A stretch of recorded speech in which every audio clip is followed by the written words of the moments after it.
tu te casses une jambe, toute ta famille va te dire bah, va voir quelqu'un, va chez le médecin, ouais. et c'est normal.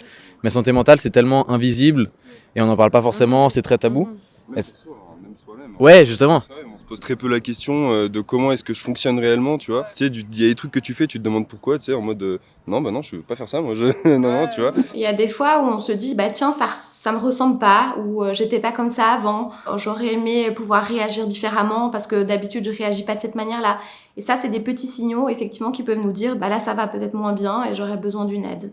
Ouais, bah, si on voit que quelqu'un vraiment il va pas bien et on n'a pas l'impression que ça évolue au fil du temps, bah, déjà venir lui en parler, essayer de dire, mais comme j'ai dit avant, ça fait peut-être pas plaisir de dire à quelqu'un va consulter, parce que ça fait pas plaisir. Du coup, peut-être aller soi-même vers quelqu'un, mais après, je sais pas, c'est un peu délicat de juger quelqu'un, enfin d'assumer que quelqu'un ait des problèmes. Ça se trouve il en a pas et puis c'est un mauvais pas. Donc. C'est vrai que dans certains contextes, ça peut paraître délicat, mais ce qu'il faut garder en tête, c'est que quand quelqu'un nous dit je te sens aller mal ou je sens que tu aurais besoin d'un appui, c'est simplement que cette personne, elle tente d'ouvrir une porte qu'on a peut-être besoin d'ouvrir à un moment où on va moins bien.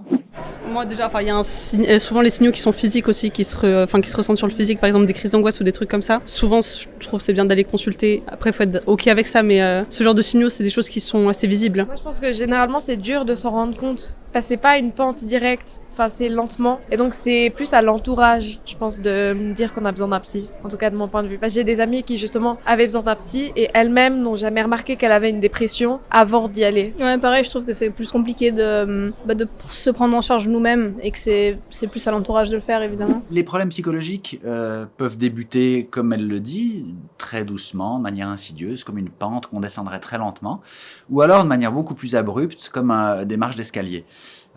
Et puis les symptômes qui peuvent venir, ça peut être des symptômes qui se passent à l'intérieur de notre tête, des pensées, des préoccupations, des ruminations, et aussi des symptômes physiques. Je dirais même qu'il n'y a pas de problème psychologique sans symptômes physiques. On a parlé de difficultés respiratoires, de stress corporel, tension musculaire, dans une période d'attaque de panique. Mais dans la dépression, il peut y avoir des troubles du sommeil, il peut y avoir des troubles de l'appétit, des troubles de la libido. Donc il y a toujours un cortège de symptômes somatiques avec un cortège de symptômes psychologiques.